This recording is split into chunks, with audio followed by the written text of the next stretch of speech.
আজ আমরা upper primary counselling প্রক্রিয়া যেটা 22 নভেম্বর হলো 5th ডে, মানে বেঙ্গলি মিডিয়ামের যে সাবজেক্টগুলোর কাউন্সেলিং, তার যে কাউন্সেলিং শেষে যে রিপোর্টটা পাওয়া গেল সেটা আমরা আলোচনা করব।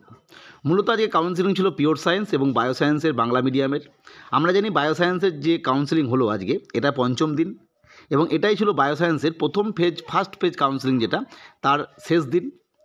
আর পিওর সায়েন্সের ক্ষেত্রে আমরা জানি এটা পঞ্চম দিন বটে, কিন্তু এর আরও দুদিন কাউন্সেলিং আছে, অর্থাৎ কালকে এবং সোমবার। যাই হোক, আজকের ডেটে পিওর সায়েন্সের ক্ষেত্রে টোটাল 400 জন ক্যান্ডিডেটের নাম ছিল। সেখানে 106 জন ক্যান্ডিডেট উপস্থিত হননি বা উপস্থিত থেকেও সিট নেননি, অর্থাৎ এটাকে আমরা বলতে পারি অ্যাবসেন্ট ক্যান্ডিডেট, আনউইলিং ক্যান্ডিডেট বা নট ইন্টারেস্ট, অর্থাৎ এই কাউন্সেলিং প্রক্রিয়ায় আসেননি। কিন্তু এই যে কাউন্সেলিং প্রক্রিয়া 106 জন এলো না, এই অনুযায়ী আমরা বুঝতে পারছি 27% ক্যান্ডিডেট আসেনি। এটা আমি কখনোই বলছি না যে 27% সিট ভ্যাকেন্ট হলো। সিট ভ্যাকেন্টের সংখ্যা কিন্তু 27%-এর থেকে অবশ্যই কিছুটা বেশি। কেন বেশি? খুব সহজে তোমরা বুঝতে পারবে। এই যে 106 জন ক্যান্ডিডেটের কথা বললাম, যারা স্কুল চয়েস করলো না, নট ইন্টারেস্ট, আনউইলিং, অ্যাবসেন্ট, যাই বলুন না কেন, তার মানে 106টা স্কুল শুধুমাত্র ভ্যাকেন্ট হলো ঠিক তা নয়। কারণ আমরা জানি যে অনেকে কিন্তু মাল্টিপল ক্যাটাগরিতে থাকে, নাম থাকে। যদিও এটা শেষের দিকে কাউন্সেলিং, এখানে মাল্টিপল ক্যাটাগরিতে থাকার সম্ভাবনাটা কম। ধরে নিচ্ছি যদি 4-5 জনও থাকে, সেক্ষেত্রে এটা কিন্তু সংখ্যাটা বেড়ে 10-12 হয়ে যাবে, কারণ যেহেতু দুটো ক্যাটাগরিতে নাম আছে, তাহলে দুটো সিট বাড়বে। ঠিক একই রকমভাবে এই 400 জন যে স্কুল ব্লক করলো, স্কুল চয়েস করলো, মানে 400 জনের মধ্যে 294 জন, তার মানে 294টা স্কুল ব্লক হলো।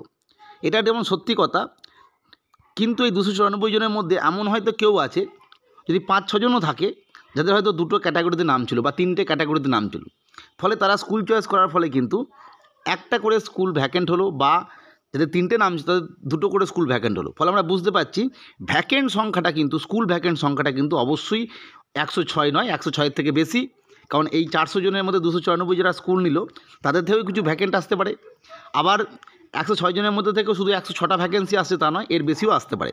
অর্থাৎ এই স্কুল ভ্যাকেন্সি লিস্ট যেটা, অবশ্যই তার পার্সেন্টেজটা বেশি হবে। এটা আমি ভালো করে বারবার বলছি, অনেকে হয়তো বুঝতে ভুল করছো বলে অনেক কিছু জিজ্ঞাসা করছো, এটা তা নয়। অর্থাৎ আমরা বুঝতে পারছি ওয়েটিং লিস্টে ক্যান্ডিডেট কিন্তু একটা সুযোগ ভালো রকম তৈরি হচ্ছে। নেক্সট, বায়োসায়েন্সের ক্ষেত্রে সে একই রকম। আজকে লাস্ট ডেট ছিল 322 জনের আজকে কাউন্সেলিং ছিল। সেখানে টোটাল 88 জন অ্যাবসেন্ট, আনউইলিং বা নট ইন্টারেস্ট বা রিফিউজাল, অর্থাৎ এই সংখ্যাটা তারা কাউন্সেলিং প্রসেসে আসেনি। অর্থাৎ 88 মানে 28%। আবারও বলছি, স্কুল যে ভ্যাকেন্সি আর মানে স্কুলের ভ্যাকেন্সি বাড়ার ক্ষেত্রে কিন্তু এই 28% থেকে কিন্তু অবশ্যই সংখ্যাটা বেশি হবে। কারণ একটু আগে আমি বললাম যে 88 জনের মধ্যে এমন কেউ থাকতে পারে যাদের দুটো ক্যাটাগরিতে নাম আছে। আবার যারা 322-এর মধ্যে যে বাকিগুলো নিল স্কুল, তাদের মধ্যে কেউ কেউ দুটো ক্যাটাগরি থাকতে পারে, 3টে ক্যাটাগরি থাকতে পারে। ফলে তাদের থেকেও একটা সিট ব্লক হয়, পাশাপাশি দুটো সিট বা একটা সিট এক্সট্রা হয়ে গেল।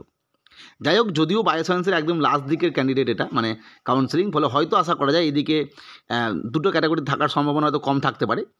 এরপরে আমরা দেখব টোটাল যে 5 দিন কাউন্সেলিং হলো, সেখানে টোটাল কতগুলো অ্যাবসেন্ট হলো বা কতগুলো ক্যান্ডিডেট আনউইলিং ছিল, নট ইন্টারেস্ট ছিল এই কাউন্সেলিং প্রক্রিয়া। এরপর যদি আমরা টোটালটা দেখি, তাহলে দেখব পিওর সায়েন্স এবং বায়োসায়েন্সের টোটাল যে 5 দিন কাউন্সেলিংয়ে মোট 575 জন অ্যাবসেন্ট, এবং বায়োসায়েন্সের ক্ষেত্রে অ্যাবসেন্টের সংখ্যা 439। অর্থাৎ ফার্স্ট কাউন্সেলিং শেষে বায়োসায়েন্সের ক্ষেত্রে 439 জন অ্যাবসেন্ট বা আনউইলিং বা নট ইন্টারেস্ট, অর্থাৎ কাউন্সেলিং প্রক্রিয়ায় আসেনি। কিন্তু অবশ্যই বারবার বলছি, এটা কিন্তু স্টুডেন্ট সংখ্যাটা, আর এতজন কাউন্সেলিং প্রক্রিয়ায় আসেনি। কিন্তু স্কুল ভ্যাকেন্সি যে কথাটা বারবার বলছি, সেটা কিন্তু অবশ্যই এর থেকে বেশি। কারণ এর মধ্যে অনেকেই আছে যাদের দুটো ক্যাটাগরিতে নাম আছে, 3টে ক্যাটাগরিতে নাম আছে, ফলে অবশ্যই একটা জায়গায় 2টো বা 3টে করে স্কুল বাড়বে। আবার যারা কাউন্সেলিং প্রক্রিয়ায় গিয়ে স্কুল চয়েস করলেন, তাদের মধ্যে অনেকেরই দুটো ক্যাটাগরিতে বা 3টে ক্যাটাগরিতে নাম আছে। ফলে তারা একটা স্কুল যখনই চয়েস করলেন, বাকি একটা স্কুল বা বাকি দুটো স্কুল অলরেডি ভ্যাকেন্ট হয়ে গেল, ফলে সেখান থেকেও কিন্তু ভ্যাকেন্সি বাড়লো। ফলে কুল ভ্যাকেন্সি বাড়ার ক্ষেত্রে কিন্তু অবশ্যই এই সংখ্যাটা এর থেকে বেশি। যাই হোক, পরবর্তী সময়ে আমরা ওয়েবসাইট থেকে যে কতগুলো স্কুল এই মুহূর্তে ব্লক হলো আর কতগুলো বাকি থাকলো বায়োসায়েন্সের ক্ষেত্রে, সেটা আমরা আলোচনা করব। অবশ্যই আমার চ্যানেলটাকে সাবস্ক্রাইব করে নেবে পরবর্তী ভিডিওর জন্য। আজকের ভিডিও দেখার জন্য প্রত্যেককে ধন্যবাদ।